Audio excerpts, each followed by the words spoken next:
Shalom,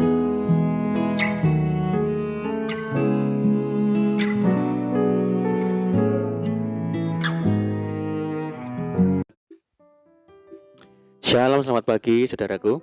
Senang kembali menjumpai saudara di pagi ini. Saya berharap kita tetap dalam kasih dan penyertaan Tuhan kita, Yesus Kristus. Selamat datang di channel Pokok Anggur bersama saya, Yosia Krisbianto. Mari saudaraku, sebelum kita bersama-sama untuk merenungkan firman Tuhan, mari kita berdoa. Bapa di surga, Bapa di dalam nama Tuhan Yesus, terima kasih Tuhan buat penyertaan dan perlindungan Tuhan sepanjang malam hari dalam istirahat kami. Dan kami saat ini bangun dengan tubuh yang kuat, sehat, semua atas karena kasih dan kemurahan Tuhan.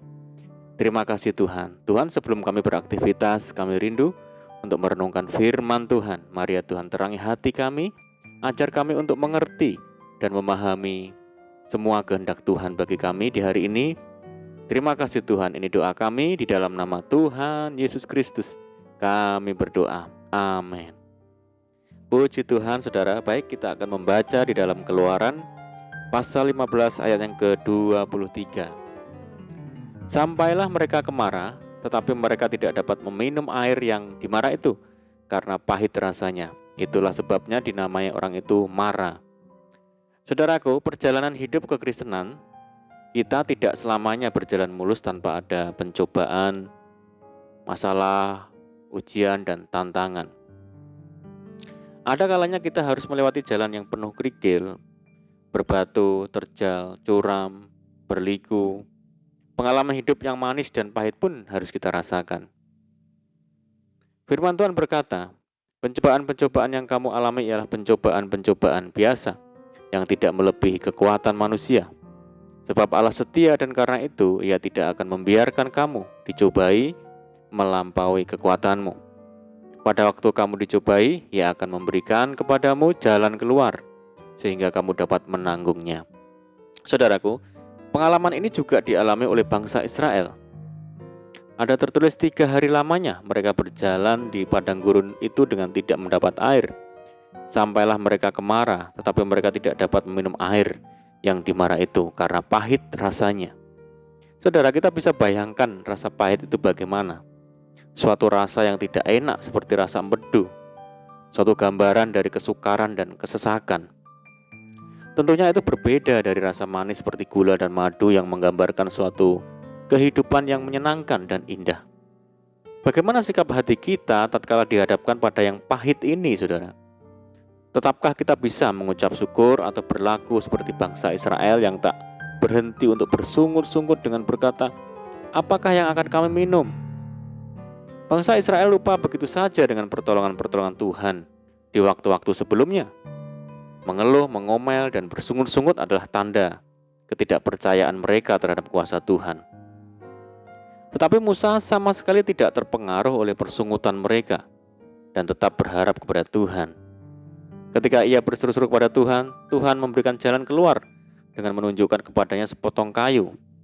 Lalu Musa melemparkan kayu itu ke dalam air, lalu air itu menjadi manis. Saudara, oleh pertolongan Tuhan, air yang pahit itu berubah menjadi manis, dan mereka pun dapat meminum air itu.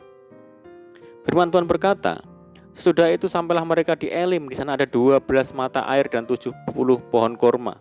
Lalu berkemahlah mereka di sana di tepi air itu. Saudara, berapa banyak dari kita yang tidak sabar menantikan pertolongan Tuhan, sehingga yang keluar dari mulut kita hanyalah omelan dan persungutan.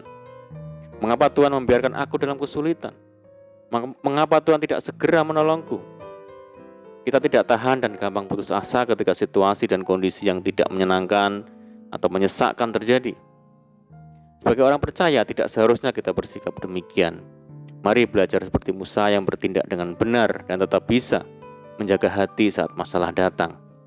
Musa tidak menyalahkan Tuhan atau lari dari masalah, tapi ia datang kepada Tuhan berdoa dengan sepenuh hati dan berharap kepadanya saja karena ia percaya bahwa Tuhan sanggup melakukan perbuatan-perbuatan yang dahsyat dan ajaib. Tatkala menyeberangi laut Tiberau, Musa diperintahkan Tuhan mengulurkan tangannya ke atas laut, lalu terkuaklah air laut dengan perantaraan angin timur yang keras, membuat laut itu menjadi tanah kering. Maka terbelahlah air itu. Demikianlah orang Israel berjalan dari tengah-tengah laut di tempat kering, sedang di kiri dan di kanan mereka air itu sebagai tembok bagi mereka. Musa pun percaya bahwa tidaklah terlalu sulit bagi Tuhan untuk mengubah air yang pahit menjadi manis, saudara. Saudaraku, sepahit apapun masalah yang kita alami, entah itu sakit penyakit, entah itu masalah keuangan, masalah keluarga, dan sebagainya, mari kita berhenti untuk bersungut-sungut. Sebaliknya, tetaplah bertahan dan bersabar menantikan pertolongan dari Tuhan, karena Ia membuat segala sesuatu indah pada waktunya. Dan milikilah keyakinan seperti Rasul Paulus yang sanggup berkata, segala perkara dapat kutanggung di dalam Dia yang memberi kekuatan kepadaku. Saudara, ketika Musa percaya kepada Tuhan, apa yang disediakan Tuhan jauh melebihi apa yang terpikirkan. Saat tiba di Elim, di sana terdapat 12 mata air dan 70 pohon kurma. Mari saudara, kita tanamkan dalam hati kita untuk percaya bahwa Tuhan sanggup mengubah kehidupan yang pahit menjadi manis, asalkan kita tetap mengucap syukur dalam segala hal sambil bertekun mencari Tuhan. Sebab pengharapan kepada Tuhan Yesus tidak pernah sia-sia. Amin, puji Tuhan. Mari kita berdoa. Bapa di surga, Bapa di dalam nama Tuhan Yesus, terima kasih buat firman-Mu. Kami percaya ya Tuhan, Engkau sanggup mengubah keadaan kami. Kehidupan kami yang pahit Tuhan akan ubah menjadi kehidupan yang manis. Kami bisa menikmati janji-janji Tuhan. Mampukan kami saat ini ya Tuhan untuk menghadapi setiap keadaan dalam hidup ini. Ajar kami untuk selalu bersyukur setiap waktu. Dan ajar kami setia menanti penggenapan janji Tuhan atas kami. Terima kasih Tuhan.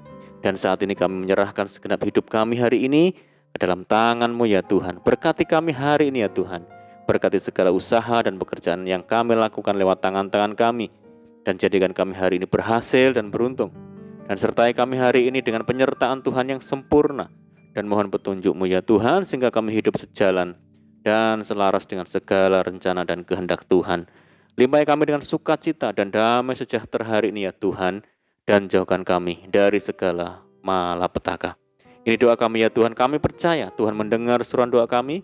Hanya di dalam nama Tuhan Yesus Kristus kami berdoa. Amin. Puji Tuhan. Puji Tuhan saudara. Kita sudah berdoa, kita percaya penyertaan Tuhan selalu ada bagi kita hari ini. Mari kita tetap mengandalkan Tuhan dan tetap semangat di dalam Tuhan. Saya ucapkan selamat pagi, selamat menyongsong hari yang baru. Doa saya menyertai saudara semua. Tuhan Yesus memberkati. Haleluya.